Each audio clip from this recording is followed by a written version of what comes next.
जो आयंस होते हैं उन पे एक particular mass to charge ratio होती है।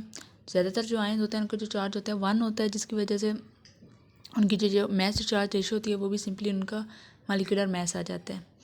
मास स्पेक्ट्रम ये ग्राफ है जो कि आयंस की अबंडेंस और उनकी मास टू चार्ज रेशो के दरमियान प्लॉट किया जाता है। उसके बाद है instrumentation and working. First step है आयनाइजेशन।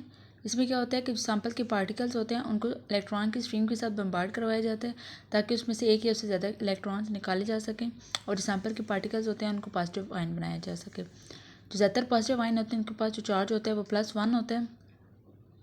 जो आयनाइज़र होता है ना ये पॉजिटिवली चार्ज होता है क्योंकि इसमें एक मेटल की प्लेट होती है जिस पे पॉजिटिव चार्ज होता है। ये जो मेटल की प्लेट होती है ये पॉजिटिवली चार्ज आयंस को रिपेल करेगी towards the rest of machine. Next step है एक्सेलरेशन। जो आयंस होते हैं उनको एक्सेलरेट किया जाता है ताकि सबकी काइनेटिक एनर्जी सेम हो जाए।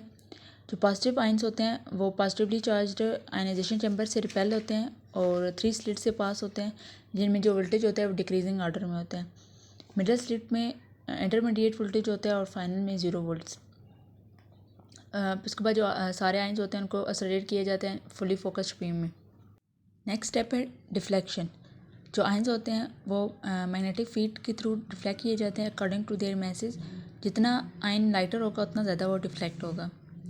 उसके अलावा जो अमाउंट ऑफ डिफ्लेक्शन होती है वो नंबर ऑफ पॉजिटिव चार्ज पे भी डिपेंड करती है कि आयन पे जितना ज़्यादा चार्ज होगा उतना ज़्यादा वो डिफ्लेक्ट होगा।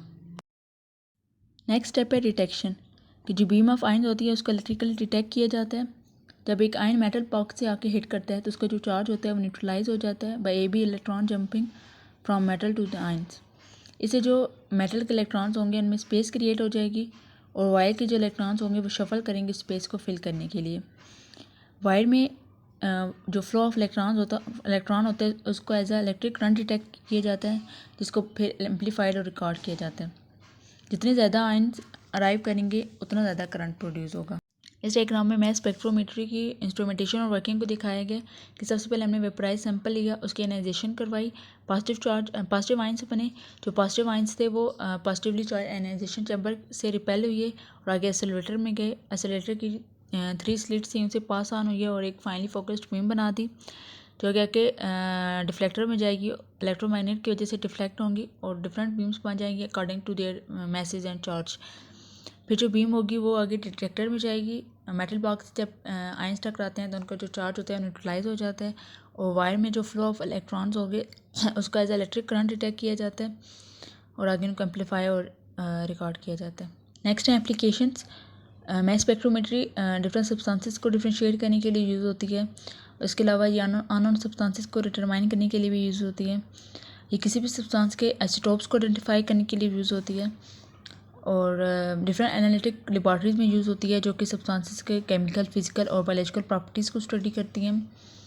ये जो टेक्निक है इसको दूसरी एनालिटिक टेक्निक्स की निस्बत इसको ज़्यादा फेवर किया जाता है क्योंकि ये वैक्यूम में परफॉर्म की जाती है तो इसमें जो बैकग्राउंड इंटरफेरेंस होती है वो कम होती है। डिसएडवांटेजेस: ऐसे हाइड्रोकार्बन्स जो कि सिमिलर आयन प्रोड्यूस करते हैं उनको आइडेंटिफाई नहीं कर सकती।